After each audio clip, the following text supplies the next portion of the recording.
Hi everyone, let's crack UPSC CSE Hindi में आप सभी का भरपूर स्वागत है।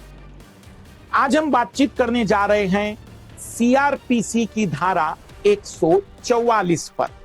कई लोगों ने इसके बारे में हमें कहा था कि सर इस धारा पर थोड़ा सरल भाषा में समझा दीजिएगा कि आखिर ये धारा क्या होती है और किस तरीके के इसमें पहलू होते हैं। वैसे सीआरपीसी की यह जो धारा होती है, हम कह सकते हैं कि कई बार भारत के कुछ राज्यों में, जिले में, किसी क्षेत्र में जब लगाई जाती है तो अखबारों में इसकी चर्चाएं आती रहती है।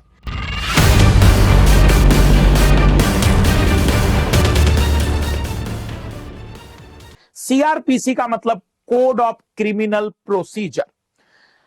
1861 में पहली बार इस धारा को भारत में उपयोग किया गया था और उस कारण से जिस क्षेत्र में इसे उपयोग किया गया था वहां पर कानूनी व्यवस्था को नियंत्रित करने में बड़ी मदद मिली और उसके बाद फिर इसका उपयोग बढ़ने लगा। इस धारा के तहत या 144 की धारा जिले का डिस्ट्रिक्ट मजिस्ट्रेट अपनी मर्जी से लगा सकता है। उसे किसी ऊपर के आदेश की आवश्यकता नहीं होती। यह डिस्ट्रिक्ट मजिस्ट्रेट की अपनी विवेकशीलता, विवेक क्षमता पर निर्भर करता है।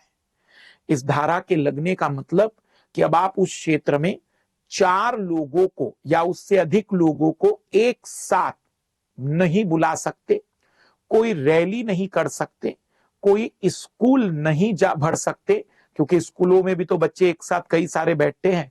कोई ऐसा कार्यक्रम, कोई ऐसी चीज नहीं कर सकते जहां 4 या उससे अधिक लोग जमा होते हैं। इस धारा को लागू करने के लिए कुछ शर्तें हैं। देश की एकता, अखंडता, शांति व्यवस्था, सार्वजनिक संपत्ति, जनधन की हानि जैसे आधारों पर इस धारा को लगाया जा सकता है।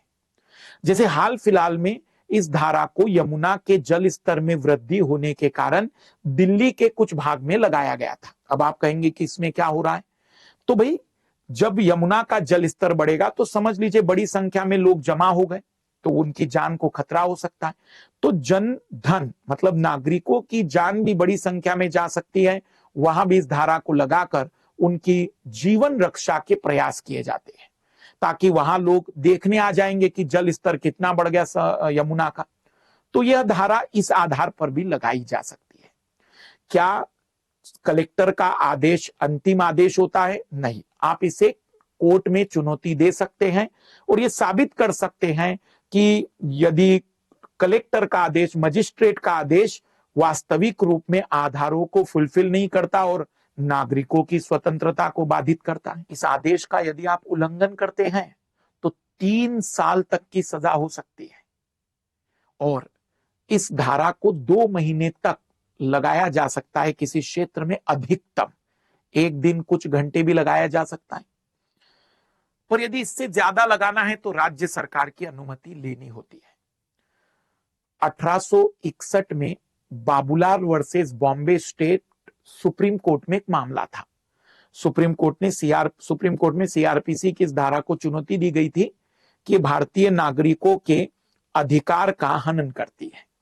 सुप्रीम कोर्ट ने कहा कि निश्चित ही इस धारा के कारण स्वतंत्रताएं सीमित हो जाती है। जो अभिव्यक्ति की स्वतंत्रता नागरिकों को मिलती है वो कम हो जाती है।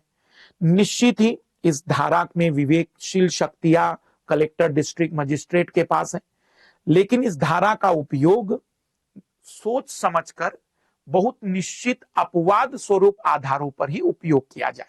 जैसे मैंने आपको बताया, देश की एकता, अखंडता, लॉ एंड ऑर्डर की व्यवस्था, सार्वजनिक संपत्ति, जनधन की हानि, इस प्रकार के खतरों में उस क्षेत्र की सुरक्षा व्यवस्था को बेहतर करने के लिए इसे लागू किया जा सकता है। साथ ही साथ इसकी न्यायिक समीक्षा का आदेश दिया कि इसको हम देख सकते हैं कि गलत आधारों पर तो नहीं लागू किया। बाकी 144 मूल रूप से मकसद है उस क्षेत्र में शांति व्यवस्था को मजबूत करना। आपको क्या लगता है कि धारा 144 क्या हमारे देश में अंग्रेजों की देन है? क्या ये समाप्त होनी चाहिए या फिर इसमें बदलाव होने चाहिए, या फिर ये जरूरी है देश की शांति व्यवस्था को बनाए रखने के लिए कभी कभी कठोर कदम भी उठाने पड़ते हैं? आप अपने सुझाव हमें कमेंट्स बॉक्स में देते रहिए। सभी को बेस्ट ऑफ लक।